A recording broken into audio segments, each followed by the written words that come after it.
जय श्री श्याम।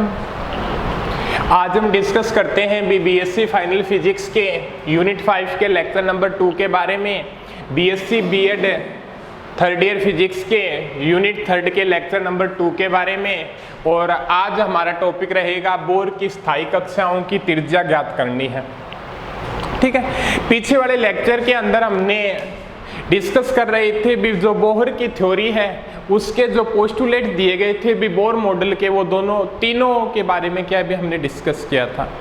और उसके बाद में अपने टॉपिक स्टार्ट किया था भी बोर की स्थायी कक्षाओं की त्रिज्या, और हम यहाँ तक पहुँच चुके थे भी फर्स्ट तक और सेकंड तक। ये जो हमने जो फर्स्ट इक्वेशन है आपको याद हो तो हमने क्या है भी अभिकेंद्रीय बल और क्या भी कूलम्ब बल दोनों की वैल्यू को क्या इक्वल रखे, ये वैल्यू चीज फाइंड की थी। और दूसरी क्या है भी दूसरे अभिग्रहित के अनुसार क्या बताया भी इलेक्ट्रॉन क्या भी उन कक्षाओं में गति करते हैं जिनका कोणीय समवेग क्या होता है भी h/2π का पूर्ण गुणज होता है। तो वहां से हमने दोनों इक्वेशन क्या है भी अच्छे तरीके से फाइंड कर ली थी पीछे वाले लेक्चर के अंदर। अब क्या है भी उससे आगे हम डिस्कस करते हैं भी उससे आगे हम डिस्कस करेंगे भी यहाँ तक होने के बाद है ना हम आज फाइंड करेंगे भी जो स्थायी कक्षाओं की त्रिज्या होती है वो किस प्रकार से होगी। और यहाँ पे ये चीज हमने फाइंड की थी भी ये नाभिक होता है, ये प्रथम कक्षा हो गई। और ये क्या हो गई भी आपकी द्वितीय कक्षा है तो इसकी रेडियस r2 हो गई। और ये क्या हो गई भी आपकी n=3 तृतीय कक्षा और इसकी रेडियस क्या हो गई भी आपकी r3 हो गई। इनके बारे में रेडियस फैक्टर के बारे में डिस्कस करना है। और उसके साथ में क्या है भी हमें निकालना है भी ये जो रेडियस होगी वो किन किन पे डिपेंड करेगी और किस प्रकार से रेडियस फैक्टर की हम वैल्यू निकाल सकते हैं। तो आज के अभी उस चीज को हम फाइंड करेंगे। तो यहाँ से हम टॉपिक स्टार्ट करते हैं भी यहाँ तक अपना हो चुका था भी कोई इलेक्ट्रॉन क्या है भी nवीं कक्षा के अंदर स्थित है तो vn वेग से गति कर रहा है, तो उस कंडीशन में उसकी रेडियस क्या होगी भी rn होगी। यहाँ तक क्या है भी हमने अच्छे तरीके से डिस्कस कर लिया था। अब यहाँ तक होने के बाद क्या है भी इसकी वैल्यू को फाइंड करेंगे। अब क्या है भी दो इक्वेशन आई, एक तो प्रथम पोस्टुलेट के अकॉर्डिंग और एक क्या है भी द्वितीय पोस्टुलेट के अकॉर्डिंग, बोर मॉडल के अकॉर्डिंग क्या भी हमने यहाँ से डिफाइंड की थी। अब क्या है भी अपने निकालेंगे समीकरण 2 का वर्ग करने पर, समीकरण 2 का वर्ग करने पर हमारे पास क्या प्राप्त होगा m² vn² rn² n² h² 4π²। ये चीज प्राप्त हो गई भी समीकरण 2 का क्या कर दिया भी हमने वर्ग कर दिया। अब क्या है भी उपरोक्त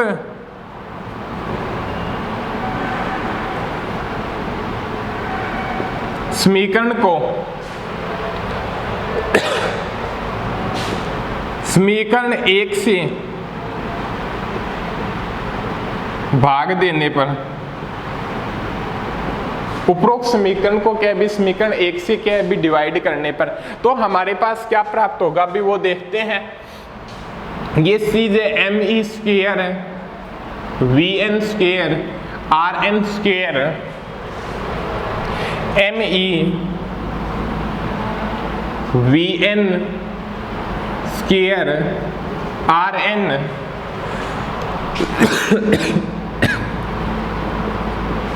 और यहां से क्या है भी आपका n² h² 4π²।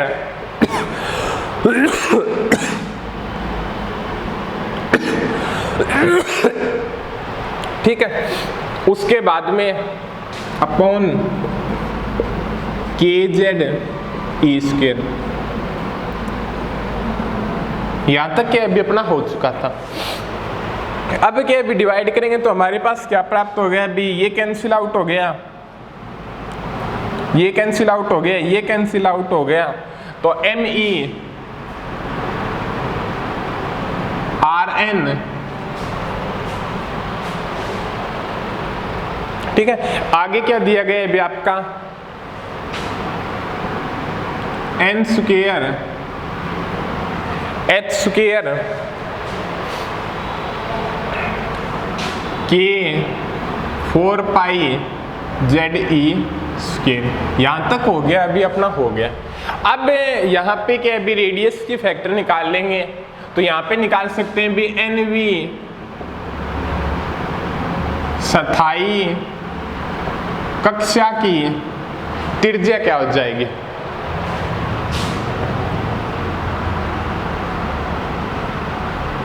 NV स्थाई कक्षा की त्रिज्या। तो यहां से त्रिज्या निकालेंगे तो वो क्या आ जाएगी भी आपकी Rn n square h square k 4 पाई ZE स्क्वायर और ME। ये चीज क्या है अभी आपके सामने निकल के आ गई भी NV स्थाई कक्षा की त्रिज्या, ठीक है। अब हम फर्स्ट कंडीशन फाइंड करते हैं भी हाइड्रोजन की प्रथम कक्षा की त्रिज्या।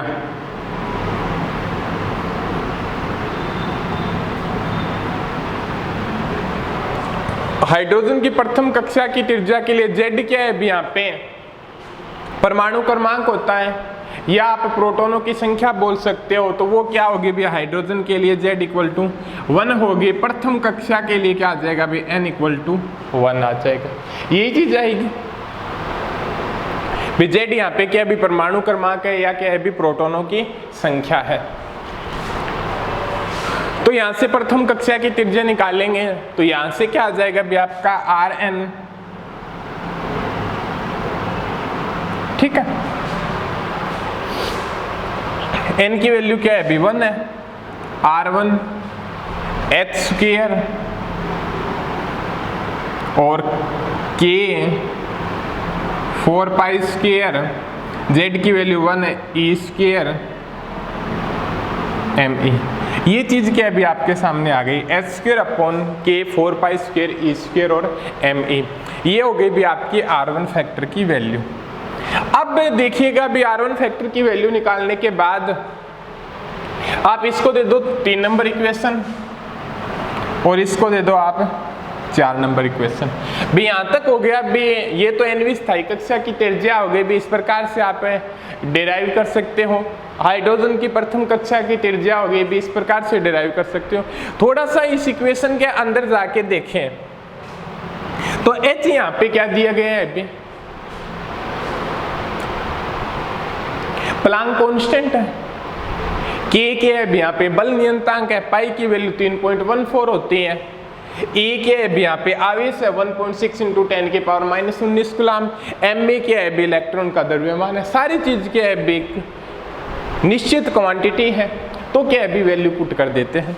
वैल्यू पुट करने के बाद हमारे पास क्या कंसेप्ट प्राप्त होता है उसके बारे में क्या अभी हम थोड़ा चर्चा करते हैं।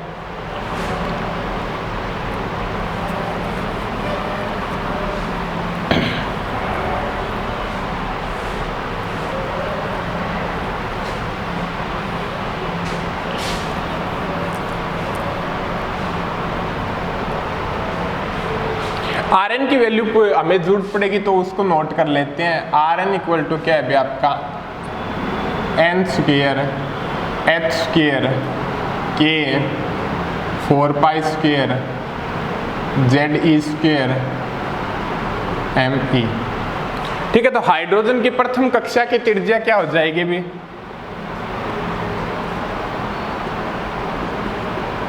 हाइड्रोजन की प्रथम कक्षा की त्रिज्या Z इक्वल टू 1 और N इक्वल टू क्या है आपका 1 और Rn 1 की वैल्यू क्या है आपकी h square k 4 pi square e square ME। ये चीज क्या है अभी हमने निकाल ली। अब क्या भी उसके बाद में हम देखते हैं भी आगे,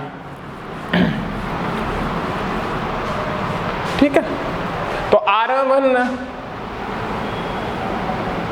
h स्क्वायर क्या है भी आपका प्लांक कांस्टेंट है, इसकी वैल्यू क्या होती है भी आपकी 6.62 गुणा 10 की पावर माइनस 34 जूल सेकंड की स्क्वायर। ठीक है, के क्या है भी यहाँ पे आपका बल नियंतांक है, 9 गुणा 10 की पावर 9 न्यूटन मीटर स्क्वायर प्रति coulomb square into 4 into pi क्या है भी आपका 3.14 की स्क्वायर, ई क्या है भी आपका चार्ज है तो 1.6 गुणा 10 की पावर माइनस 19 कूलाम इंटू नीचे लिख देते हैं एम बी क्या है भी मास ऑफ इलेक्ट्रॉन 9.1 गुणा 10 की पावर माइनस 31 किलोग्राम। ये चीज आ गई भी आपके। ठीक है, और अब इसको सारे को सोल्व करते हैं।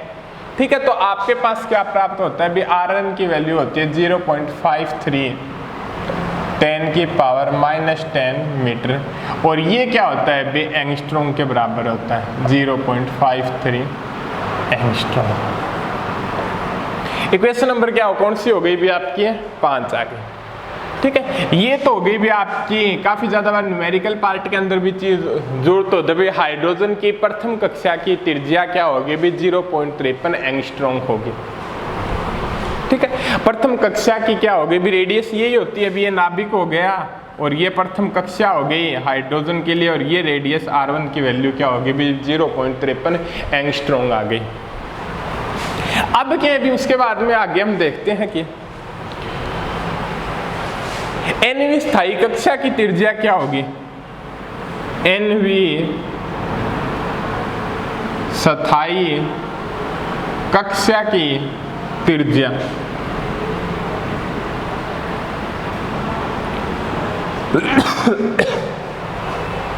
nवीं स्थायी कक्षा की त्रिज्या क्या हो जाएगी भी आपकी वो देखते हैं।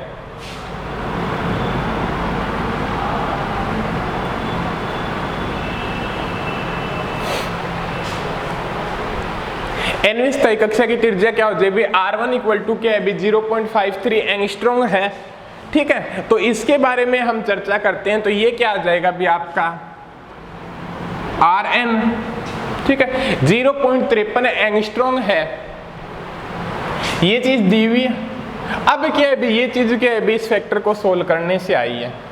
Rn लेके चलेंगे तो अपना क्या चेंज क्या हो जाएगा भी h square k 4 pi square A square M ही हो गया। उसके अलावा क्या है भी बाकी आपका कौन सा फैक्टर रह गया भी एन स्क्वायर अपॉन जेड रह गया।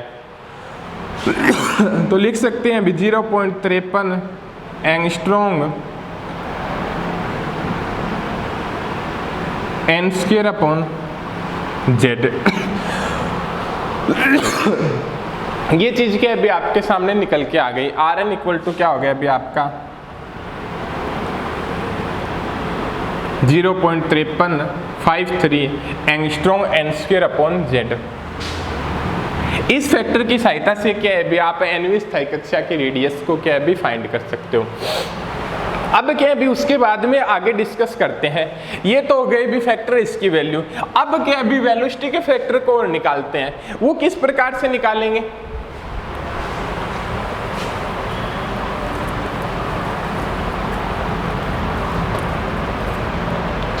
nवीं स्थायी कक्षा में इलेक्ट्रॉन का वेग क्या होगा,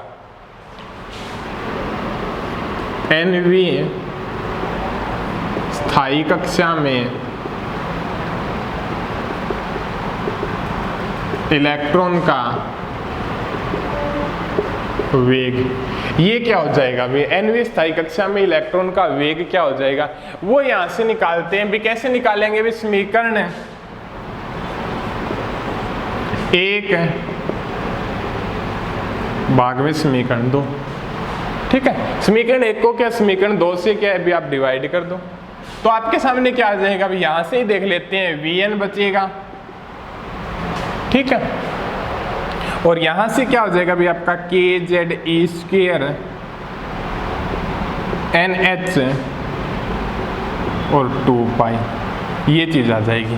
kz² 2π/NH। ठीक है, तो ये आपका आ गया अभी आपका वेलोसिटी का फैक्टर। अब ये दो चीज आ गई भी, एक तो हाइड्रोजन की प्रथम कक्षा की त्रिज्या क्या हो जाएगी भी आपकी 0.53 एंगस्ट्रॉम हो जाएगी। nवीं स्थायी कक्षा की त्रिज्या क्या हो जाएगी भी आपकी, किसी भी एटम के लिए आप उसका परमाणु क्रमांक लगाओ और उसकी कक्षा लगाओ, अभी कौन सी कक्षा है वहां से क्या है इसकी वैल्यू को आप फाइंड कर सकते हो। अब सेकंड पॉइंट रहेगा भी आपका कौन सा रहेगा भी आपका, अब सेकंड पॉइंट रहेगा भी स्थायी कक्षा में इलेक्ट्रॉनों की कुल ऊर्जा क्या होती है। ठीक है, ये क्लियर हो गया आपका, बस डेरिवेशन पार्ट है, थोड़ा आराम से करना।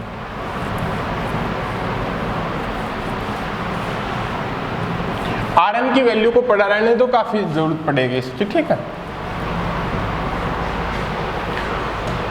सेकंड पॉइंट क्या रहेगा भी आपका,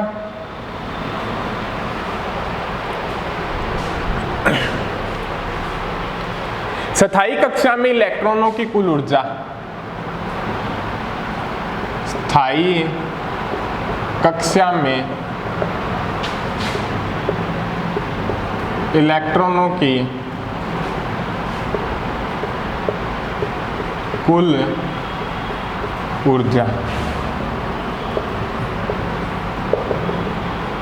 स्थायी कक्षा में इलेक्ट्रॉनों की कुल ऊर्जा क्या होगी भी वो देखते हैं। अब ये बताते हैं भी तो कुल ऊर्जा क्या होती है भी, वो गतिज ऊर्जा प्लस स्थितिज ऊर्जा का योग होती है। किसका योग होती है भी, कुल ऊर्जा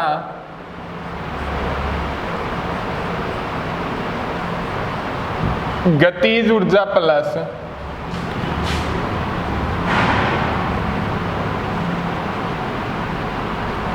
स्थितिज ऊर्जा का क्या होती है भी, टोटलिंग होती है।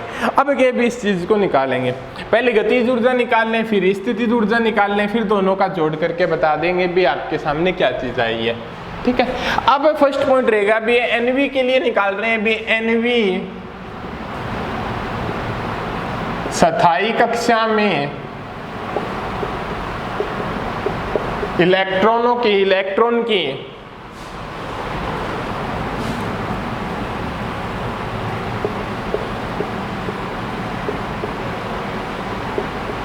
nवीं स्थायी कक्षा में इलेक्ट्रॉन की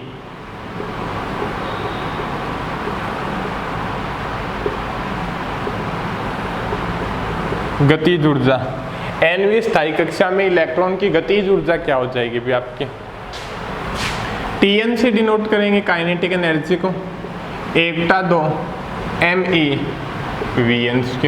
1/2 mv² ही होता है। अब यहां से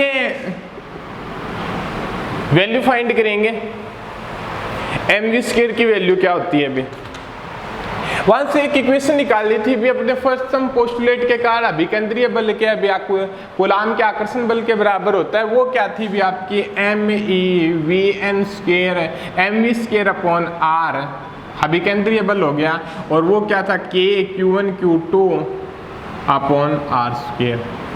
ये चीज थी, दोनों का मैग्नीट्यूड ले लिया था, Rn से Rn कैंसिल हो गया था, ये आई थी MeVn² Rn kZe², और यहाँ से क्या हो जाएगा बे MeVn² kZe²/Rn।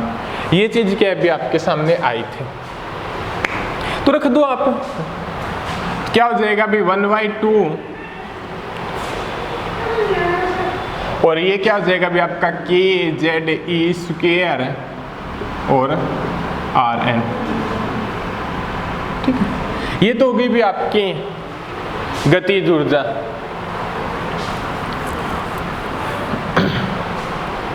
अब एनवी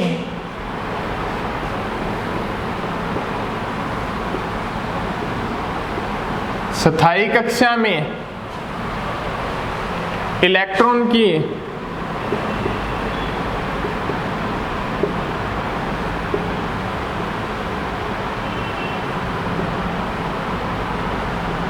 स्थितिज ऊर्जा, nवीं स्थायी कक्षा में इलेक्ट्रॉन की स्थितिज ऊर्जा वो क्या हो जाएगी भी आपके U1 से डिनोट करते हैं, क्या हो जाएगी पोटेंशियल एनर्जी kq1q2/r होगी। के Q1 Q2 अपॉन R, यही होगी। के Q1 क्या है भी, एक प्लस जेड ई, और वो क्या है भी उसका आवेश माइनस ई, और ये क्या है भी Rn, तो ये क्या हो जाएगी भी आपकी K Z E square upon R. समीकरण नंबर 1 मान लो और ये समीकरण नंबर 2 मान लो। यही होगी भी के Q1 Q2 अपॉन आर हो जाएगी। भी Q1 चार्ज के भी एक तो नाभिक पर आवेश है वो हमेशा धनात्मक होता है, इलेक्ट्रॉन का आवेश क्या होता है भी ऋणात्मक होता है। नाभिक का आवेश और इलेक्ट्रॉन दोनों के बीच में क्या है भी आकर्षण बल लगता है। ठीक है, तो यहां से ये चीज निकाल दी। अब देखिएगा दोनों की जोड़ देंगे तो कुल ऊर्जा क्या हो जाएगी भी आपकी NV स्थायी कक्षा में इलेक्ट्रॉन की कुल ऊर्जा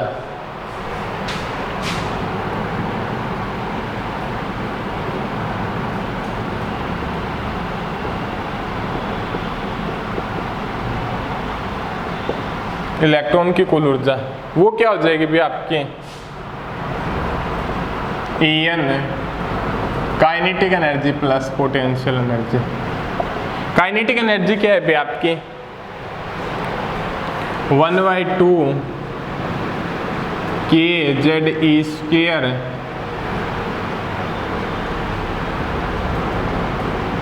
Rn।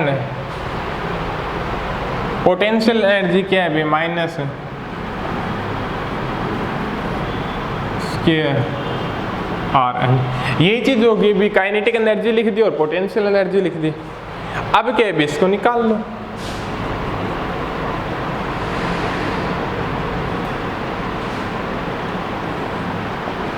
टू Rn के जेड ई स्क्वायर माइनस 2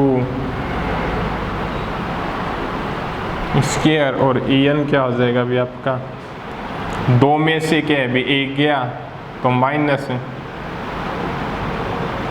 के जेड ई स्क्वायर बाई 2। ये चीज आएगी En equal to minus K Z E square by 2 और Rn फैक्टर और दिया गया है।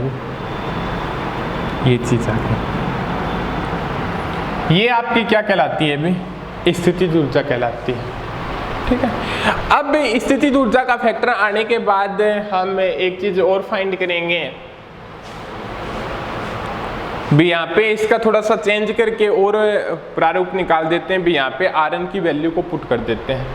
Rn की वैल्यू को पुट करने के पश्चात हमारे पास क्या प्राप्त होगा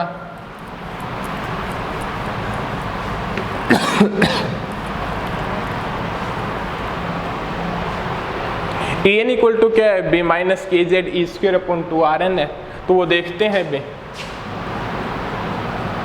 En इक्वल टू क्या है B minus K Z E square upon Rn।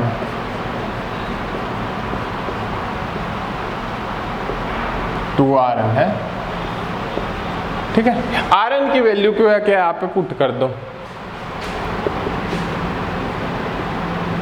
n square h square k 4 pi square Z E square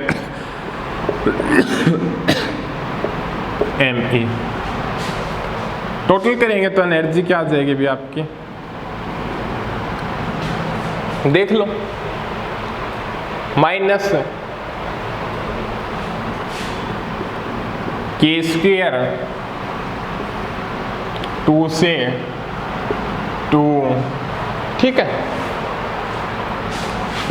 2 pi square ये हो गया जेड स्क्वायर ये चीज आ गई E4 ये आ गया ME ये आ गया। ठीक है, अपॉन में क्या आएगा अभी आपका n square upon h square. ठीक है, यहां तक हो गया आपका। अब और चीज थोड़ा सा और चेंज कर दो आप माइनस के स्क्वायर 2 पाई square Z square E4 ME है n², ठीक है। ऊपर 2 से मल्टीप्लिकेशन कर दो, नीचे 2 से मल्टीप्लिकेशन कर दो, ये क्या हो जाएगा अभी दोनों साइड 4 हो जाएगा। h² था, इसको नीचे ले आओ, आप अच्छे से कर लेना, 4π² हो जाएगा, ये चीज आ जाएगी भी आपके। अब क्या है, आप इसको एक प्रकार से भी और भी लिख सकते हो। आप किस प्रकार से लिखोगे,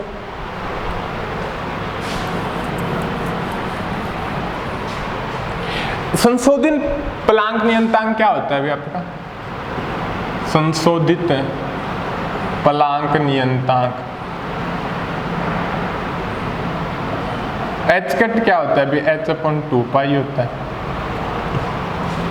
ठीक है, h/2π होते हैं। और इसकी वैल्यू क्या होती है अभी आपकी 1.0541 जूल सेकेंड, ठीक है। तो यहाँ से ये निकालेंगे तो इसको चेंज करेंगे तो En की वैल्यू क्या आ जाएगी भी आपकी,